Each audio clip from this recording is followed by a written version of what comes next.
What I ask people to do is question beliefs.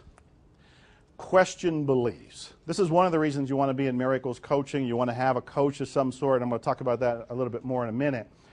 But questioning beliefs. We live in a belief-driven universe. Do you realize that? Mm-hmm.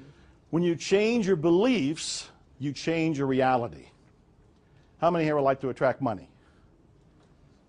Yeah, everybody probably should put up their hands. You know one of the reasons that we don't? And I used to block it. Do you know one of the reasons?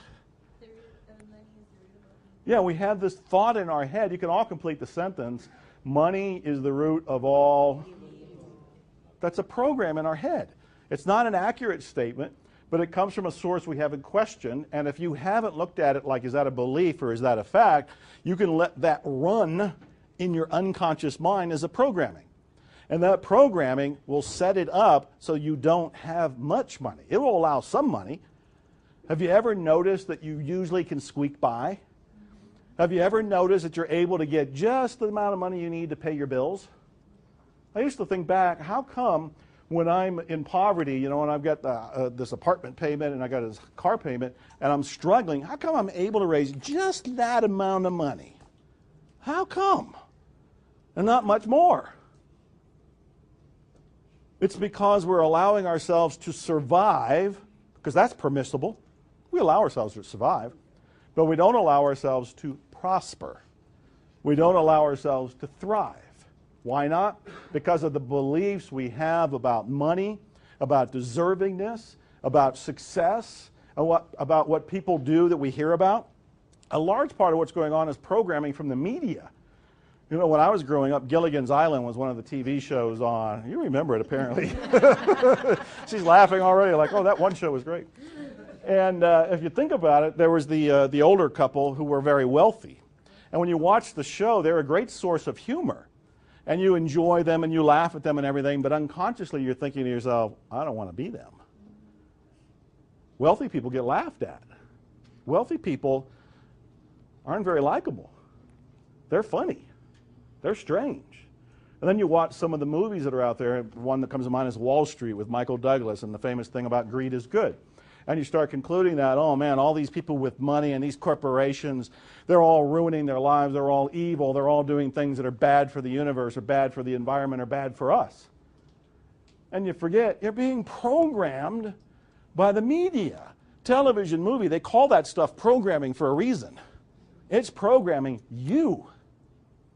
So you have to watch these shows with an element of awareness so that you can question beliefs. And I tell people, look, you got to learn the difference between beliefs and facts. Beliefs and facts. Most of us are going to make announcements about the world and think that that's the way the world is. Not realizing we made an announcement that's a belief, not a fact. The fact is something that's measurable, something that we can all agree on, something science would probably say is true. We can all look at the very same thing and agree on it. But a belief is something we can question, we can change, we may not all agree on it. But you know, the beliefs that operate our lives, they feel like reality. They feel like truth. And most of the time, you don't even know what those beliefs are unless you talk to somebody, which is why I keep telling people, it's why I even created Miracles Coaching, for example, is that you need somebody on the outside to look at what you're saying and what you're doing, because more often than not, you won't notice it. Do you realize there's virtually no limits to what you want to achieve? Virtually none. I mean, I've recreated myself as a musician. A year and a half ago, I had made a commitment that I was going to make this CD and that at the end of this year, listen to this, at the end of this year, I would be standing up and saying, I made my first CD and I give it out at Christmas and say, here's your Christmas present to everybody. But last December, last January, the editor of Austin All Natural magazine came to me and he said he wanted to put me on the cover of the magazine. And I said, well, that's nice, that's flattering. And I said, for what? And he said, it could be for whatever you want. A new book, it can be for anything. And I thought, well, when? And he said, well, the sooner the better, within the next couple months. And I thought, my original idea was to come out with a CD by the end of this year. But he wants to put me on the cover of the magazine.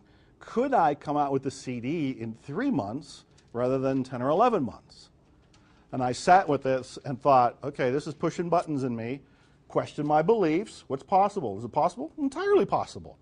I went and talked to some of my musician friends and said, look, I want to create a support group. I want to get this done. I want to do it. And in fact, we made it a win-win. 2 other musicians and myself all agreed to get a CD done, 1 each, within 3 months, so it was all done for the magazine. 1 day before the deadline, all 3 of us were handing our CDs to each other, and I ended up on the cover of Austin All Natural with my first CD. You can have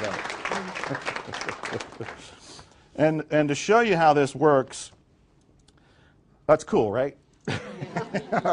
I'm tickled and everything. I'm showing it on different levels for you. So like I changed one, wouldn't it be cool to have a CD done by the end of the year, to wouldn't it be cool if I actually had it done in 3 months? And wouldn't it be cool if that's why I was on the cover of the magazine?